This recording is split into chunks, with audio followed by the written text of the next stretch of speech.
E aí, fiel, uma excelente segunda-feira e vamos aqui com mais um vídeo no canal, trazendo as últimas informações e toda a repercussão na mídia desse empate do Corinthians no Clássico contra a equipe do Palmeiras na Neoquímica Arena. Estou trazendo um corte com todas as análises, todos os detalhes. Lembrando, Corinthians volta a campo já nesta quarta pela Libertadores da América. Se inscreva no canal, deixa seu like, se quiserem deixar a opinião de vocês nos comentários e vamos aí com essa repercussão desse empate. Com a gente o Vinícius Nicoletti também, porque foi um derby de pouco jogo, de muita confusão, então a gente já aciona os nossos repórteres que estiveram ontem na Neoquímica Arena e saíram mais tarde do que o previsto, com tanta confusão. Foi assim, Lili? Foi sim, Bruno, porque logo quando termina o jogo, a imprensa já desce lá, né, no primeiro andar, onde fica a zona mista. A gente espera que as portas se abrem pra gente se posicionar, mas demorou demais ontem, então a gente já estava desconfiando que algo estivesse acontecendo. Logo depois veio a confirmação da grande confusão ali no túnel, logo após a partida, né, que iniciou quando o Luiz estava indo a caminho do antidoping. Na versão do Corinthians, foi um empurra-empurra para todos os lados.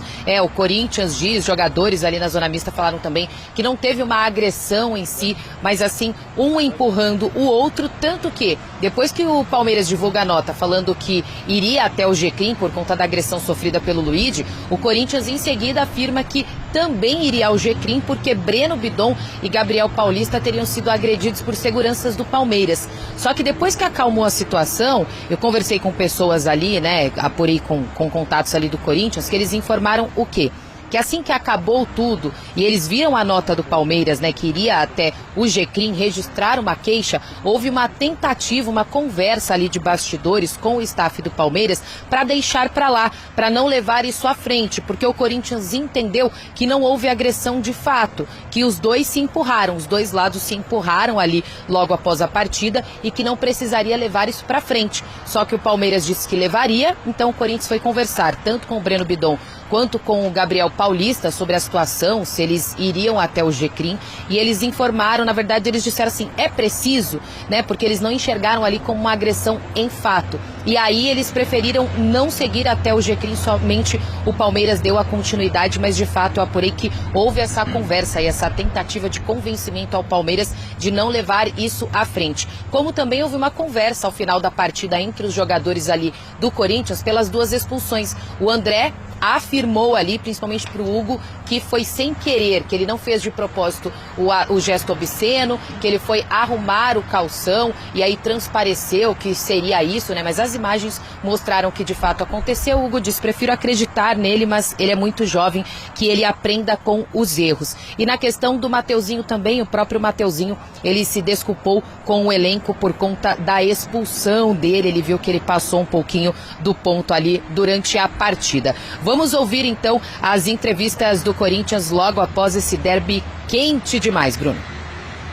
Na minha versão, eu cheguei e já estava tendo a confusão. Do que eu vi, teve aquele empurra-empurra normal de futebol, que acontece quando tem essas brigas de encontro de túnel, toda hora acontece. Onde eu sei, os próprios seguranças do Palmeiras são meio que amigos dos seguranças do Corinthians, ali não teve nada de agressão física. E pelo que eu fiquei sabendo também dos jogadores, mas eu não vi. Os jogadores do Corinthians, não teve nada que alguém bateu em alguém. Teve mais a questão de empurrar, tirar da confusão. Pelo que passaram foi empurra-empurra, imposição sobre imposição. E todo mundo de cabeça quente, todo mundo querendo se impor um para cima do outro.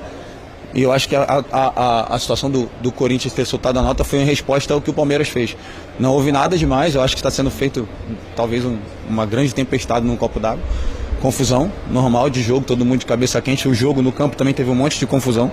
Teve um monte de lance que a gente parou, que a gente discutiu, que a gente brigou, que um peitou o outro. E faz parte, o clássico é isso. Clássico é isso, né? Na verdade, não deveria ser dessa forma, pelo menos fora das quatro linhas, toda a confusão.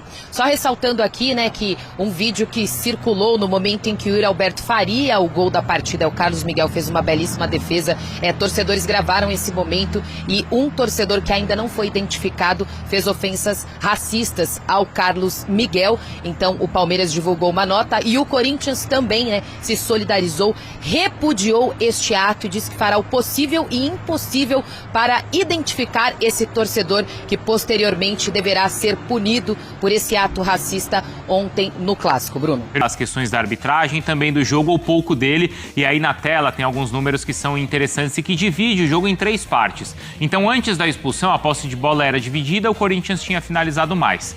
Depois da primeira expulsão, a expulsão do André aos 35 minutos, do primeiro tempo, o Palmeiras passou a controlar o jogo com a posse de bola, só que o número de finalizações foi o mesmo. Depois da segunda expulsão, com 26 minutos do segundo tempo, o Palmeiras manteve a posse de bola, só que finalizou muito mais. Bom, são as 2 expulsões. Antes da gente entrar ali no jogo e por que o Palmeiras conseguiu ou não conseguiu, o mérito do Corinthians, vocês ali antes falaram que não gostaram da arbitragem. Não Por quê? Por quê? O que marcou e não deveria ter marcado, ou o que marcou e... Não é nem questão de marcar ou não marcar, não. Pra mim, já o início do jogo, como a gente falou, com 2 minutos, já teve ali a treta do Bidon, e aí a pancada ali... Não pegou nele, né? Vamos falar a verdade aqui. Que foi o Flaco Lopes dominando a bola, né? Tentando dar um biquinho na bola. Levanta demais o pé. Levanta demais o pé e o Bidon já cai como se tivesse sido acertado um bico no meio da cara dele, coisa que não aconteceu. E ali, pra mim, já tem o bololô, já tem todo mundo em cima do árbitro, e o árbitro fica naquela, deixando acontecer, e todo mundo em cima dele, cobrando e tal. Então, pra mim, ali, com 2 minutos de jogo, já estava nítido que ele não teria o controle da partida. E um pouquinho depois teve a do Mateuzinho no... A entrada do Mateuzinho por cima, em cima do Flaco Lopes. Então, assim, esse bolo em cima do árbitro, aí não tem amarelo, não teve amarelo, aí tem a questão do só o capitão pode falar, e também isso não funciona. Então, já tentaram diversas coisas aqui no futebol brasileiro em relação a isso, principalmente em relação a clássico, e nada funciona, depende muito do árbitro também, né? E pra mim, ontem, o árbitro foi fraco nesse sentido de ter ali um pouco mais de impor a disciplina dele. Autoridade, né? Ele perdeu o controle do jogo ou os jogadores que também estavam muito acima, Eugênio? Estavam. Claro que não é só o árbitro, né? Mas é que jogos grandes precisam de árbitro com personalidade que consigam impor a sua autoridade no jogo. Tem que ser assim. Senão os jogadores crescem, tomam conta e ignoram o árbitro. Foi o que aconteceu na maior parte das discussões. Os jogadores ignoraram o árbitro. Tá aqui no meio, não me importa. Vou sair aqui, vou discutir, vou bater boca, vou empurrar, vou xingar e você tá aí. Depois você vê o que você faz aí. Ele não teve autoridade para se impor, para controlar o jogo. É fundamental. Agora, por outro lado, a gente tem o lance dos jogadores. E esse é um fato que tem acontecido no Campeonato Brasileiro, são 2 fatos. O primeiro tem cada vez menos futebol sendo jogado. Menos qualidade de futebol e menos tempo de futebol sendo jogado. Acho que tem a ver com o calendário, os jogadores estão cansados, estão extenuados, então todo o tempo que eles podem ganhar, eles ganham. E é um jogo cada vez menos trabalhado coletivamente. Estava comentando isso no sábado, no Equipe F que eu participei. São pouquíssimas as equipes que se interessam em controlar o jogo a partir da posse de bola. Correria, trombada, discussão, dedo na cara e jogo tem cada vez menos. Cera. Muita cera. Ontem a gente já trouxe os números aqui e você teve pouquíssimo tempo de bola rolando. 45 em 101. É muito pouco mesmo. Aí você junta um outro fenômeno que acontece especialmente nos clássicos. Você, hoje em dia, eu tenho certeza que nenhum dos 2 times está reclamando do resultado. Porque não perder é o que mais importa no clássico. Você entra para dividir cada bola como se fosse a última, sabendo que o árbitro não vai expulsar todo mundo. Acabou expulsando 23 no jogo lá, mas depois que o jogo já estava terminando, né? Já tinha terminado no clássico da final do Campeonato Mineiro. Mas durante o jogo eles evitam sair expulsando todo mundo. Porque é muito difícil controlar. Então você, para não perder, você rasga todas as divididas que você pode. Para a jogada, o árbitro fica perdido, a confusão tem mais tempo do que o jogo e o espetáculo fica horroroso. E isso tem acontecido muito em clássicos, onde se exacerba uma rivalidade. Não é para ser no nível que foi ontem. Futebol é jogado. Agora, então, aí tem uma questão que é a seguinte. O Palmeiras ele jogou com 2 jogadores a mais por praticamente meia hora de jogo, contando ali... E com um a mais...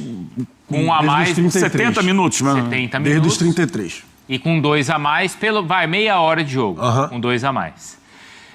E aí eu lembrei de um jogo, vocês devem lembrar, um jogo entre Palmeiras e Atlético Mineiro, que foi um jogo da Libertadores, onde o Palmeiras teve 2 jogadores expulsos, o Danilo e o Scarpa, e o Atlético jogou com 2 jogadores a mais por 10 minutos. E o Cuca deu uma declaração polêmica. O Abel.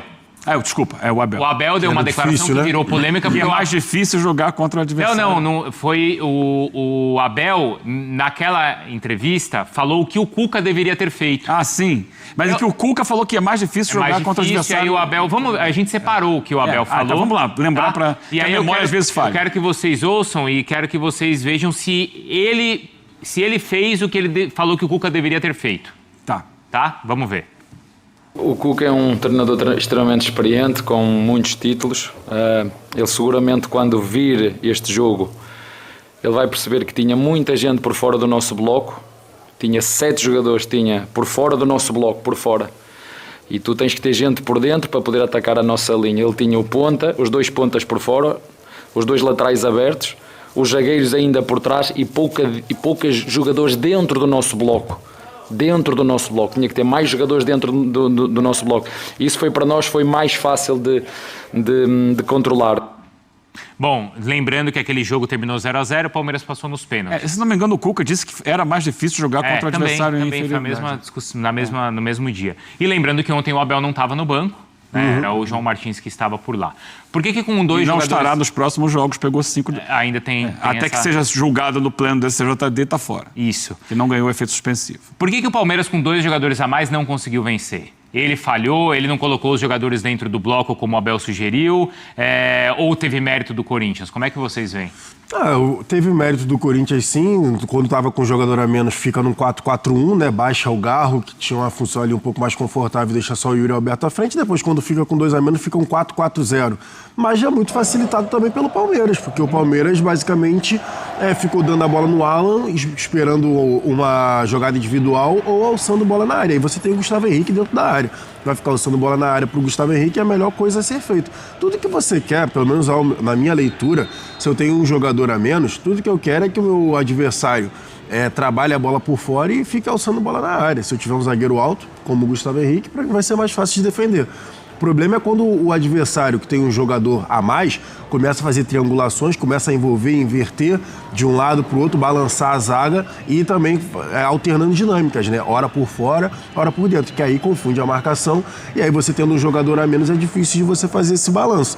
Então acho que o Palmeiras fez pouco isso ontem, era basicamente no Alan, como a gente está vendo aí agora em jogada individual, ou algum brilho ali também às vezes do Flaco Lopes. Para mim o Palmeiras sentiu muito já, a gente pode falar do Arias. Também. Pra mim sentiu muita falta do Arias. Eu acho até que isso que o Abel falou, eu acho que até que no jogo de ontem ele tentou fazer, porque ele deixou dentro da área o Flaco, o Sousa, ou até o Felipe Anderson por dentro. Mas pra ficar alçando bola na área, isso que eu tô falando. Mas não um jogo por baixo. Então, o jogo ali, por exemplo, você sai um cara pra fazer uma parede, pra fazer um pivô, pra trabalhar uma bola, pra dar 2 toques, né? Uma tabela, uma triangulação. Isso pra mim foi pouco feito com o Palmeiras, que tinha 2 jogadores a mais. O que você viu, Eugênio? Eu vi isso, Ô Bruno, é fácil você falar e executar nem sempre é tão simples quanto você tem na ideia, tá? E como você falou, não estava lá ontem o Abel pra gente poder falar assim, ele estava na beira do campo, deveria ter dito isso, aquilo. Mas também não foi falta de jogador por dentro do bloco, não tinha jogador. Tinha jogador, só que as coisas não são simples, né? Uma coisa é a ideia, outra coisa é a prática ali, o calor do jogo, o nervosismo do jogo. O Palmeiras teve as suas situações, pelo menos 2 grandes defesas do Hugo ali que impediram gol do Palmeiras. E é um jogo que é disputado pelos atletas em campo. As decisões, em última análise, são desses jogadores, né? E não foi nada fácil. É claro que você espera que consiga abrir espaço na defesa adversária. No sábado, São Paulo teve esse problema, né? São Paulo teve, não foram 2 jogadores, mas teve um jogador expulso. E eu estava comentando no jogo com Vitória. Quando você é expulso e está perdendo o jogo, é diferente. Aí é pior ainda. Se você está com um jogador a menos e ganhando, você pode esquecer o jogo, só se defender. No caso ali estava empate. Então, um empate, diante das circunstâncias, não ficou ruim para o Corinthians. Se o Palmeiras estivesse ganhando com 2 jogadores a mais, aí a tendência era que fizesse mais gols. Porque o adversário tem que sair. Mas quando não precisa sair, O empate não tá ruim? Não tá ruim, vou ficar fechadinho. Eu também achei que ontem foi mais da questão de campo do que as escolhas da comissão. Acho que uma escolha que você pode questionar ou não é o Kelvin na lateral esquerda. Não, mas eu não tenho. A questão não é a escolha da comissão. Ou era o Arthur. Grande definir quem mas joga na eu fiquei com a esquerda. impressão, não sei se dá pra resumir assim, não sei se vocês enxergam assim, que em campo os jogadores eles ficaram tentaram manter uma frieza tão grande porque sabiam que eles seriam provocados para tentar ter uma outra expulsão, tentaram manter tanto a cabeça fria que faltou ter um pouco do coração quente para ganhar o clássico. Senso de urgência também. Você tá com 2 jogadores a mais, eu acho que você tem que ser um pouco mais incisivo. O único que eu acho que teve esse senso de urgência, me pareceu, foi o Alan. Exatamente. Que fez 2 ou 3 jogadas, a jogada do pênalti no Sousa, né, se foi ou não, Sim. e as 2 jogadas onde ele é derrubado perto da área. Exatamente. Mas os outros eu achei que estavam muito lentos. Porque a aposta foi muito num contra um, né? Foi muito num contra um, que ajuda também nesses momentos. Você consegue, você já está em superioridade numérica. Se você consegue num contra um levar vantagem, sair da marcação de 1, 2 jogadores, teoricamente você vai abrir espaço. É que o bloco estava muito baixo, muito compacto. E a questão também do Palmeiras é que tem pouco esse jogador, né? Ontem era só o Alan. Quando tá no time titular, o Maurício não vai ser esse cara, o Andrés Pereira não vai ser esse cara, o Marlon, o Flaco, já o Vitor teve, Roque. né? Já teve antes. Mas não serão esses jogadores. Então, por exemplo, se você tivesse o Arias e o Alan ontem... Aí você tem pelos dois lados. Você tem 2 de lado que podem fazer justamente isso. Que aí é aquela situação. Se você obriga o seu adversário a dobrar, você já ganha espaço. E aí o seu adversário tá com um jogador a menos, aí... 2 a menos? Com 2 a menos, aí esquece, entendeu? Porque aí você obriga o cara, o time, a dobrar ou às vezes triplicar a marcação e não tem a menor condição. E aí esse cara vai levar vantagem no 1 contra 1 e aí ele tem a possibilidade, por exemplo, dar um passe para trás, aí você tem bons chutadores pisando na área, o Andrés e o Marlon Freitas, ou você tem a oportunidade de aproveitar essa dobra e gerar espaço pelo centro. Por isso que eu tava falando em relação ao bloco e ter jogadores por dentro, que às vezes esse cara pega no 1 contra 1 na ala, finge que vai fazer um tipo de movimentação e dá no pivô, dá num Flaco, dá num Sousa que estivesse ali fechando por dentro, e aí você tem a oportunidade de bater. Aí é uma coisa rápida. Você finge que vai na linha de fundo, dá o passe no pivô, ele devolve a bola pra você, tipo o Arias. Tipo aquele gol do Arias lá contra o Bahia. Do Arias pro Flaco contra o Bahia. Exatamente. Então, quem teve uma chance assim... Foi o próprio Maurício, não foi? O Maurício bateu uma que o Hugo pegou. Mas quem teve uma bola dessa no pé... E quase se enforcou com a própria corda foi o Felipe Anderson. Foi o Felipe Anderson lá no... Porque ele na questão foi escanteio aquilo ali, não foi? Eu tô enganado. Eu acho que foi uma jogada ensaiada de escanteio, a bola volta ou era uma nele. cobrança de falta pelo lado da área. Pode ser também, mas era alguma coisa de lateral assim, a bola vai no Felipe Anderson. E, gente, o Felipe Anderson, ele deu uma sorte, cara. Porque o Felipe Anderson, ele foi com todo o respeito do mundo, mas tava numa preguiça. Ele demorou muito pra fazer o movimento. Isso. Ele domina a bola, olha e tal. Aí depois, quando ele vai ver, vem um caminhão, que é o Yuri Alberto, rapidinho. Yuri Alberto cansado, correndo com 2 a menos. Atropela todo mundo. Só que aí ele adianta demais, ele chega muito perto do gol para finalizar. É o lance do quase gol, né? Sim. E o goleiro é muito grande. A envergadura do goleiro do Palmeiras é um negócio do outro mundo, né? O Carlos Miguel é gigantesco. Então, se você deixa chegar muito perto, você não tem ângulo para tirar a bola dele. Só que eu acho que ele veio meio de cabeça baixa. E você controlar a bola em velocidade. Nessa condição dele, tá cansado e vai atravessar o campo inteiro correndo também. E conduzindo a bola. Calcular tudo isso. Tem toda essa dificuldade. Mas era o lance do jogo. O grande lance do jogo foi... O Carlos Miguel decidiu o jogo? Nessa defesa, sim. Mas o Hugo também decidiu do outro lado. Então, o Hugo também fez pelo menos 2 grandes defesas assim, de chutes a queima... Não exatamente a queima-roupa, mas chutes que tinham tudo para entrar, entendeu? Agora, duas questões além disso do jogo. Uma delas é muito mérito do sistema defensivo do Corinthians também. Sim. Muito aguerrido, muito organizado, que conseguiu bloquear muita coisa. O Gustavo Henrique fez uma partidaça, né? Sim. Vou trazer aqui agora mais algumas informações desse próximo jogo do Timão contra a equipe do Santa Fé, quarta às 21h30, com transmissão da TV Globo e também dos canais da Paramount. Estou trazendo aqui a classificação do grupo do Corinthians na Libertadores. Timão é o líder, 3 pontos na competição. Já a equipe do Santa Fé está na 3ª colocação porque empatou contra a equipe do Peñarol jogando na sua casa. Estou trazendo aqui agora um recorte de como está a situação do Santa Fé lá no Campeonato Colombiano. Como podemos ver, a classificação da equipe está na 13ª colocação. Em 16 jogos, somou 20 pontos no Campeonato Colombiano. 4 vitórias, 8 empates e 4 derrotas. Estou trazendo aqui também um recorte dos últimos 5 jogos da equipe do Santa Fé, Campeonato Colombiano e também a Libertadores. São 3 empates, uma vitória e uma derrota. Vem numa sequência de 4 jogos consecutivos sem saber o que é uma vitória. No último jogo que eles fizeram neste domingo, contra a equipe do Milionários, fora de casa, empataram pelo placar de 1-1. Estou trazendo aqui um recorte dos 2 últimos confrontos entre Corinthians e a equipe do Santa Fé. Aconteceu na Libertadores de 2016. Corinthians venceu em casa pelo placar de 1-0. E no jogo da volta, jogando fora de casa, empatou pelo placar de 1-1. Enfim, jogo importante aí para o Timão vencer, jogando na sua casa. Neoquímica Arena vai estar super lotada para esse confronto contra a equipe do Santa Fé. Corinthians vencendo vai para 6 pontos e, dependendo dos próximos resultados, pode muito bem encaminhar sua classificação para as oitavas de finais. Se inscreva no canal, deixa seu like, se quiserem deixar a opinião de vocês aí nos comentários, e até o próximo vídeo. Valeu, fiel!